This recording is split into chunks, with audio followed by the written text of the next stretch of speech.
The Irene Dunn, Fred McMurray Show. Starring Irene Dunn as Susan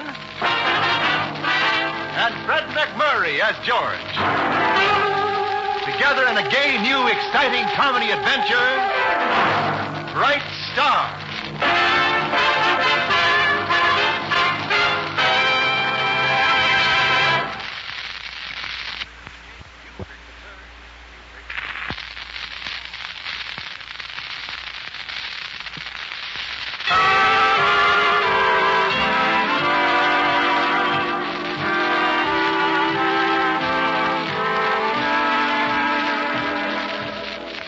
Yes, it's the Irene Dunn, Fred McMurray Show, starring Irene Dunn as Susan Armstrong, owner and editor of the Hillsdale Morning Star, and Fred McMurray as George Harvey, the paper's star reporter. And if at the moment things seem pretty quiet with Irene and Fred, that is, Susan and George, 5 will get you 10 that the condition is only temporary.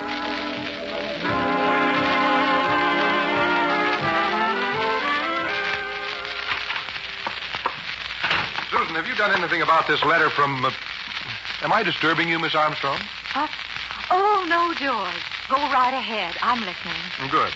Well, you know this letter that came in last week from C.L. Kaufman. Well, he's getting in from New York this afternoon, and... Susan, this is good old George talking to you. Remember me? I have the strangest feeling, George. Like a message is trying to break through to me from out of the air. Well, would you mind snapping out of it, Susan? If there's anyone who's trying to break through the fog, it's... Hey, somebody threw a rock through the window. I might have been hurt. Too bad about you. Look, there's a flower tied to the rock. Watch out, Susan. It might be a bomb. Oh, don't be silly, George. It's just a rose, a single rose with a card. What's it say? It's for me, George. Susan, unless you read it to me, I'll... You what? Well, I'll look over your shoulder. There's just a signature. Amaryllis. That's all he ever says. Amaryllis. All he ever... You mean this isn't the first time? Oh, no. It's been going on all week. Well, I thought the office had been a little drafty. He doesn't always use the window. Sometimes he leaves his tributes outside the door. Tributes? A single rose, a single gentian. Isn't it exciting, George? Susan. Miss Armstrong. Oh, dear. Susan, would you mind descending from Cloud 9? You've still got a newspaper to run, you know. He must be tall and blonde, hair tumbling over his forehead in shining ringlets. How about C.L. Kaufman?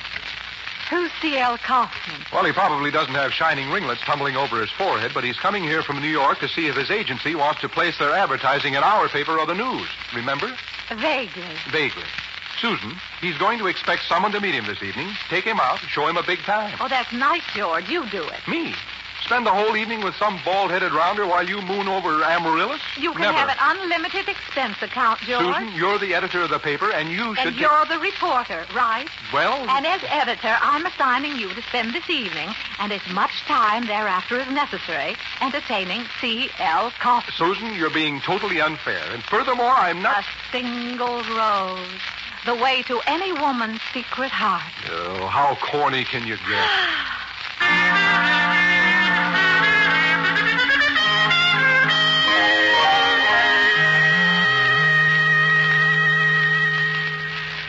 Quitting time, Mr. Harvey. For me, Sammy, there is no quitting time. My duties just go on and on while Miss Armstrong goes home to dream of one who sends a single rose. Amaryllis? You've seen him? No, but I find his single rose and single violets outside the door in the morning. Hasn't he ever heard of the United States mail? But you know, Mr. Harvey, this gag is just bad enough to be dynamite with the women. Oh, I don't know. I tried it on my girl the other night. A single chrysanthemum. Oh? How'd it go? Murder. Murder, huh?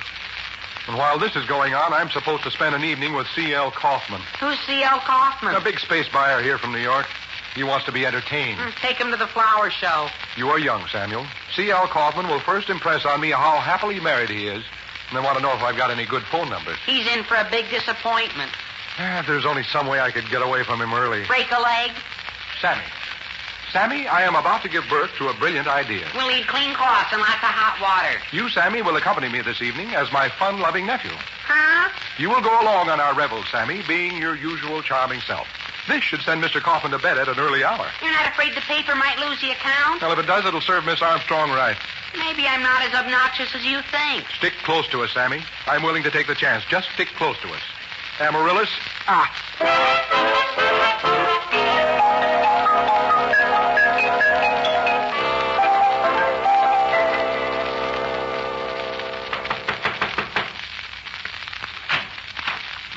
Yes? Well, how do you do? I'm George Harvey, the Hillsdale Morning Star. I guess you're Mr. Kaufman's secretary. Won't you come in? Thank you. This is my little nephew, Sammy. Say hello to Mr. Kaufman's secretary, Sammy. Down, Sammy, down. You have to excuse my nephew. He's a nice kid, but a little precocious. You're the editor of the Star, Mr. Harvey? Well, not exactly. Miss Armstrong is our editor, and she was a little tied up this evening, so Sammy and I are pinch hitting for her. Is Mr. Kaufman around? Who cares about Mr. Kaufman, Uncle George, when we can talk to his secretary? Well, I feel pretty much the same way myself, but business is business, right? Mr. Harvey, do you always take your nephew along on business calls? Oh, I'm sure Mr. Kaufman will grow to love Sammy as much as I do. We might kill him before the night's over. With kindness, that is. You had dinner in mind? Oh, sure, dinner, the works. I'm on an expense account. Well, it sounds wonderful. I'll get my coat and be right with you. You will? Well, how about C.L. Kaufman? Oh, I don't think he'll mind. You see, I'm C.L. Kaufman. You? Mr. Harvey, Uncle George, we hit the jackpot. You don't object that I'm a woman, Mr. Harvey? Object? No, indeed. In fact, I think you make a much better woman than a man. That is, I mean... The C stands for Chris. Christine. Christine. Well, it's practically my favorite name. You know, I wasn't much looking forward to this evening when I came here, but now I... You and me both, Uncle George. Sammy, you sure you haven't got homework or something to do this evening? Don't worry, Uncle George. Just like you said, I'll stick close to you. Well, Sammy, you... Blood's thicker than water, Uncle George. Oh, swell, but... I wouldn't go off and desert my old uncle. But it... Not for all the money in the world. $5? No, sir. Not for all the money. Make it 10.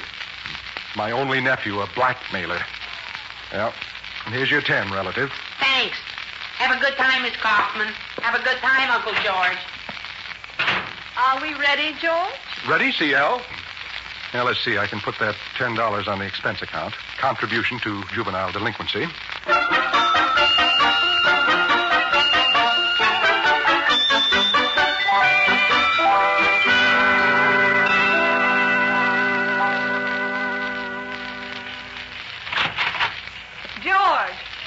George, will you come into my office, please? Good morning, Susan. What's up? The first thing, George, is that you were over 1 hour late for work this morning. I was? You were. And the next thing is this expense account you turned in. It's disgraceful. I thought it was rather good. Would you mind explaining this item of $12 for orchids? Well, you told me to show old C.L. Kaufman a good time, Susan. Does a good time have to include $10 for a teddy bear? You know how it is with us tired businessmen. When we relax all the way. I'll bet. What do you hear from Amaryllis these days? George, we're discussing you and C.L. Kaufman and your teddy bear. Oh. I hope that out of all this, you at least convince Mr. Kaufman that he should place his advertising with the Star. Advertising? Oh, advertising. I knew there was something we forgot to talk about. George Harvey. Yeah, but don't you worry, Susan. I'm perfectly willing to take C.L. out again tonight. Oh, that's certainly big of you. Oh, it's nothing. No sacrifice is too great to make for the paper. Honestly, for 2 cents, I'd take Mr. Kaufman off myself tonight. Well, I don't think C.L. would care for your type, Susan. You'd better stick to Amaryllis. Mm-hmm. The trouble with you is, George Harvey, you can't understand anything fine and noble. You're just a man. How true, how true. Well, anyone for lunch?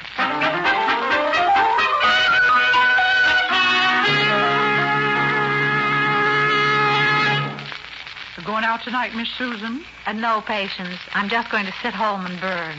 Well, it's a nice cool night for it. George? George, just because I profess some slight interest in this fellow who's been sending me flowers, George thinks he can turn his life into a bacchanalian revel. A bacchanalian what? He and that C.L. Kaufman out buying orchids and teddy bears for strange women, and on my money. How do you know he's out with Mr. Kaufman at all? Patience. You don't suppose... Oh, he wouldn't dare. Whatever else you say about Mr. Harvey, you have to admit he's got courage. You don't think I should spy on him? No, not a bit. But if it was my money, I'd be under the table in a false mustache.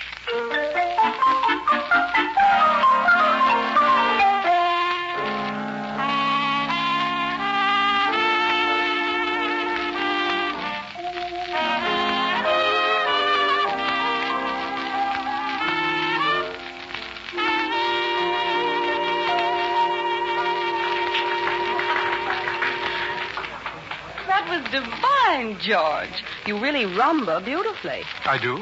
Well, thank you. It was so inconsiderate of the orchestra to play a waltz. Well, we'll get together one of these times. Shall we sit down? Thank you. Miss Kaufman. Chris. Chris. Yes, George? Do you think we might talk a little business? George.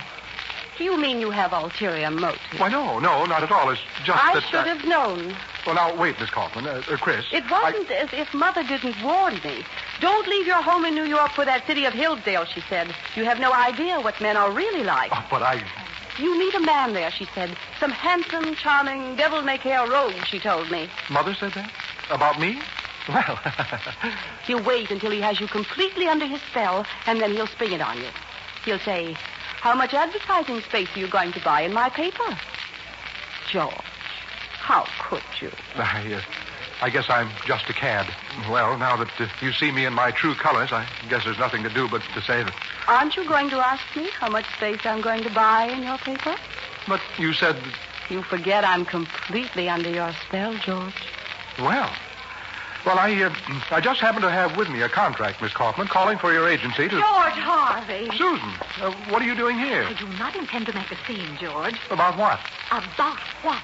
Really, George, you totally betray my trust in you. You use the paper's expense account to lavishly entertain personal friends, and then you brazenly ask... Susan, you'll die laughing when you hear it. It's really very funny. Just tell me one thing, George. Where is C.L. Kaufman? Here I am.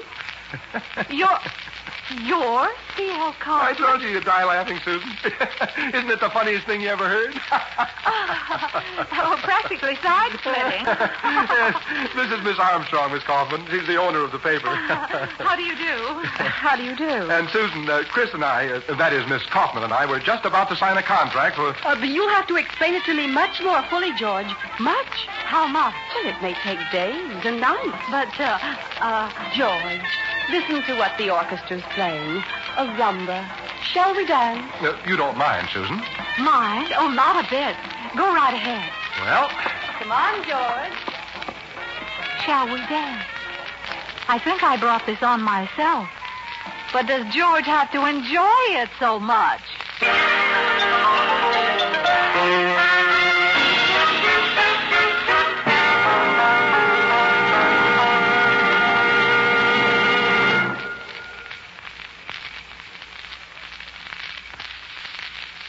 Hi, this is Sherry Lewis.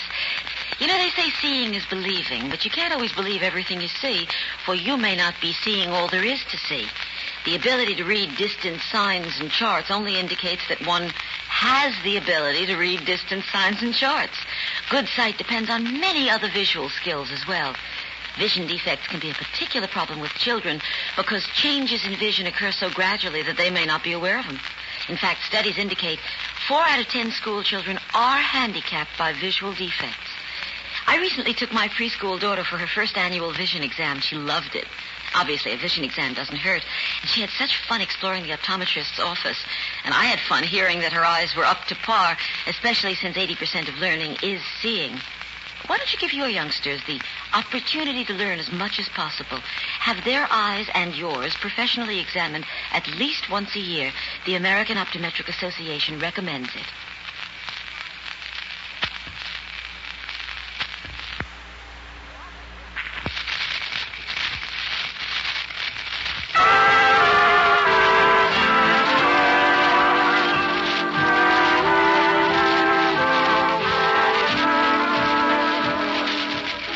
Now back to our 2 stars, Irene Dunn and Fred McMurray, and the second act of our story. Susan Armstrong has given her ace reporter, George Harvey, the assignment of entertaining a space buyer for an advertising agency from New York. When the space buyer turns out to be young, attractive, and decidedly feminine, George begins to enjoy his assignment immensely.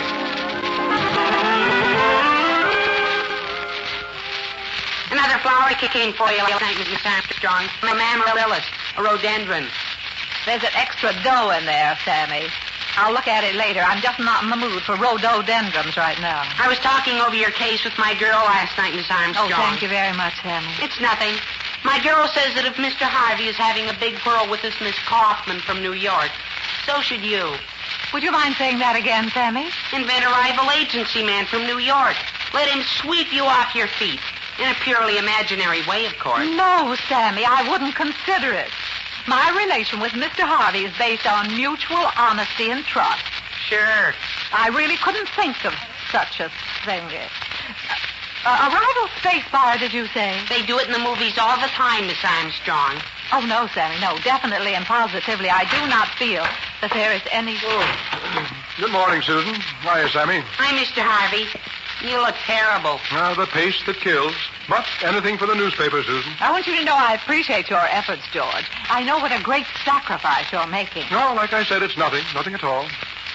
Well, it's time for lunch yet? How much longer do you think this mad social fling will continue, George? Well, it's hard to tell. The CL is a pretty hard nut to crack. But you'll stick on the job if it takes years, won't you, Mr. Harvey? Yeah, you know me, Sammy. Anything? For the newspaper. You told us. Miss Armstrong. No, Sammy, no, definitely not. Hey, what's this all about? Well, I was just telling Sammy, George, that... I'll get it. Hello?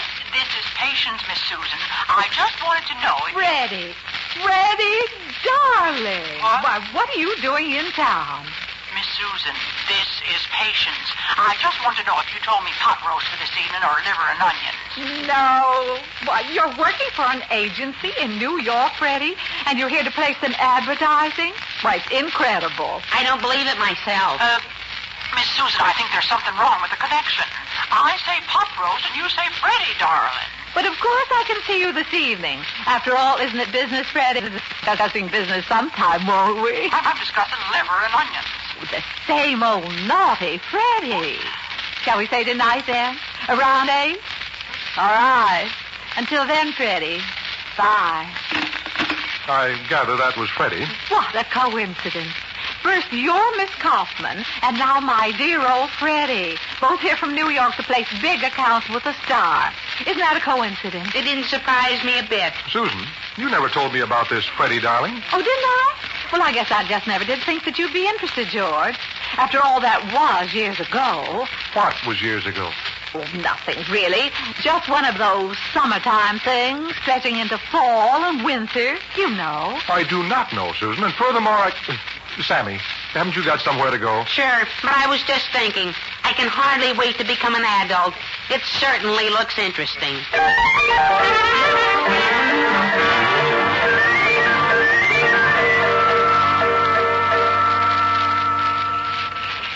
Miss Armstrong come in yet, Sammy? Patience phoned in an hour ago. Miss Armstrong will be late. Late, huh? Freddie, darling, again, I guess.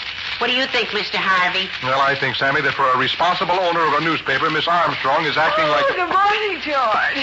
How are you, Sammy? Well, I hope this doesn't cut too deeply into your social activities, Miss Armstrong. Showing up at the paper once in a while. Why, George, you're jealous. How cute. Sammy, there's a delivery boy at the door. Would you get it?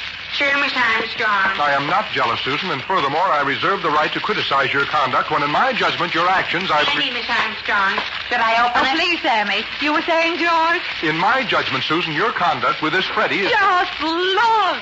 Oh, he shouldn't have. Is there a card, Sammy? Sure. To my darling Susan, in memory of a most... The rest is personal. Now, look here, Susan. It's not enough that I have to put up with someone sending you single roses, but now this Freddie hits town and... Oh, I didn't think you noticed. I thought you were too busy with Miss Kaufman. Don't change the subject. I demand to know all about this Freddie. Have you seen him, Sammy? Yes. No. Well, let's get together, shall we? Well, Sammy means, George, that he's seen him, but only briefly. Sure. Well, what's he look like? Is he tall or short? Or... Tall. Short. How is that? Well, he's a tall man who gives the impression of being short, you know. I don't know, but I'm beginning to suspect. And it's strange. I've never seen you two out together. Oh, Freddie hates crowds. I thought he was such a playboy.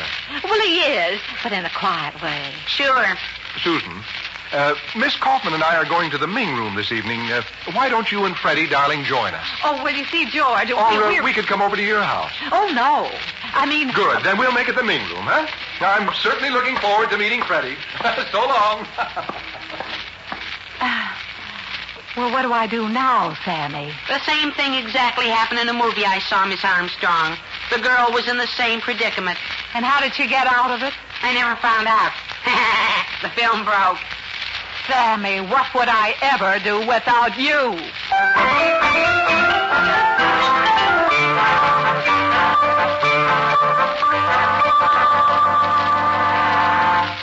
Well, it's a very interesting situation, Miss Susan. How do you intend to get out of it? I don't know. How about pressing Amaryllis into service? My unseen lover, the man with the flowers. How could I ever find him? You might follow the nearest bumblebee. No use, Patience. If I could just think of somebody to impersonate Freddie, I'd take anyone, the milkman, the paper boy, anybody. Who's that? Well, I don't know, Miss Susan. Want me to answer the door? No, I'll go myself. Who knows? It might be Freddie Darling. Oh, sure, Freddie Darling. Oh, I didn't think you were in, Miss Armstrong. Who are you? Can't you guess? Yes. A single forget-me-not. You're not. Yeah. Amaryllis. Oh, no. I hope you don't mind me sending you flowers. You see, I'm a window washer. A window washer? Yeah, I wash the building across the street from your paper. Every time I look over at you, Wait, I better be going. No. Come in, Amaryllis. Me? Well, thanks. I hope you didn't mind my throwing a rock through your window the other day with a rose. I hate windows. Oh, no, think nothing of it.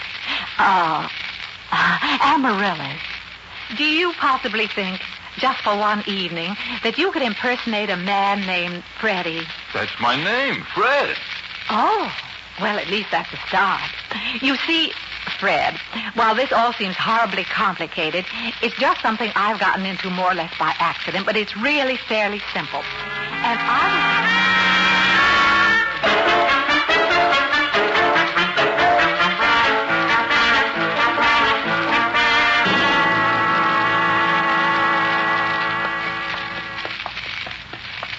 Well, we're almost there. Are you sure you've got everything straight? Sure, Miss Armstrong. My name's Fred. So we're all right so far. And I'm from Philadelphia. New York. Oh, yeah, New York. You have been to New York. No, but I know all about it. I got a guidebook. Good. I know it by heart. Fine. I had it for 20 years. Oh. If I ever get out of this, I swear I'll never again... Well, here we are. Shall we go in? After you, Miss Armstrong.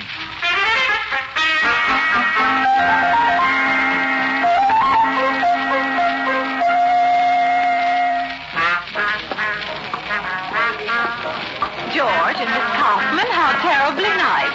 Miss Kaufman, George, this is Freddie. Hiya, folks. This is Freddie? Freddie Doolittle, and we can't stay a moment. We just stopped by to say hello. Oh, no, I wouldn't hear of it. Now, sit down. Join us. You aren't in a hurry, are you, Freddie? Me? No, I got all night. Well... Good.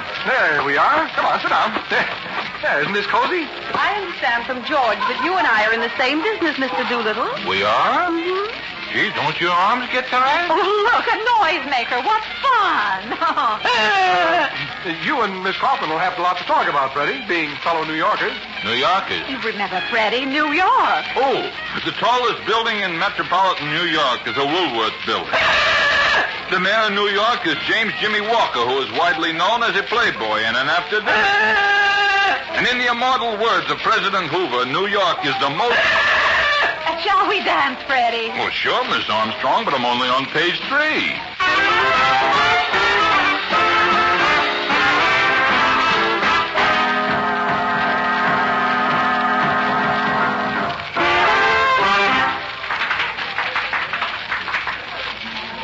Well, I guess we might as well go back to the table and face it, Fred. Am I doing all right, Miss Armstrong? Oh, fine. Wonderful. Why, George, where's Miss Kaufman? Well, she got an urgent telegram, Susan, to close the deal here and come back to New York tonight. Big shakeup in her agency. She went to pack. Well, imagine that. You just never know, do you? No. No, you don't.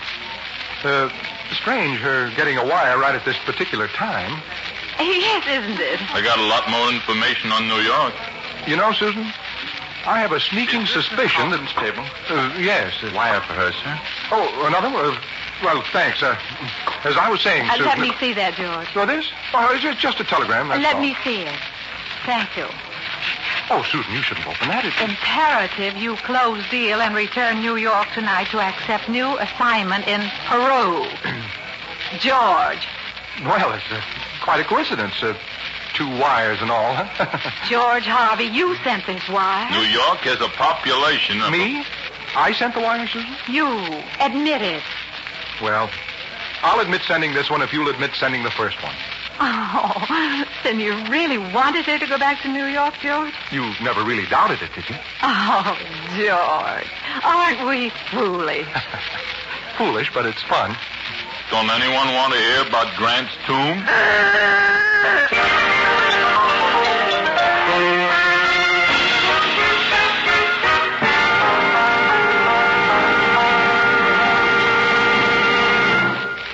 Our 2 stars, Irene Dunn and Fred McMurray, will be back with us in just a moment.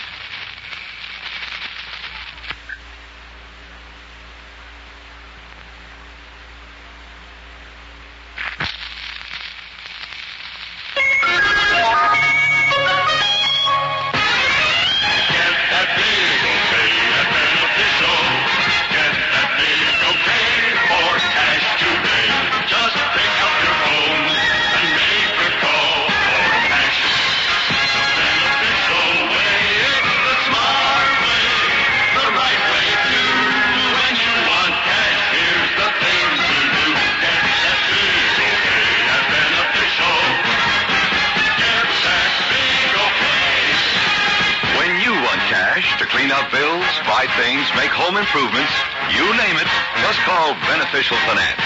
You pick the terms, you pick the payments. So call Beneficial and get that big okay. Beneficial Finance Company.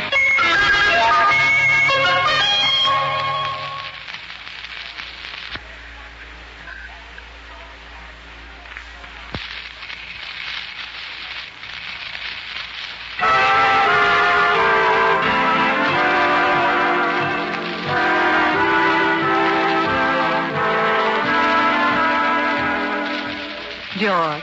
Yes, Susan? George, this time at least, let's try to be adult about the whole thing. That's really the only way to grow. Grow? Who wants to grow? In maturity. Now, I'm willing to admit that I was wrong in pretending the existence of Freddie Darling. Good. Of course, I wouldn't have done it if you hadn't pretended to be so fond of C.L. Kaufman. Now, I'm in the wrong. Of course, you wouldn't have done that either if I hadn't been so occupied with Amarillo. Well, at least that's settled.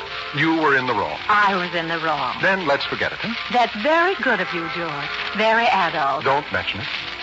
But did you ever stop to think that I wouldn't have been interested in amaryllis if you ever bothered to send me a single rose once in a while? But or an orchid? Or a teddy bear? But... Oh, well, for one fleeting second, I was in the right.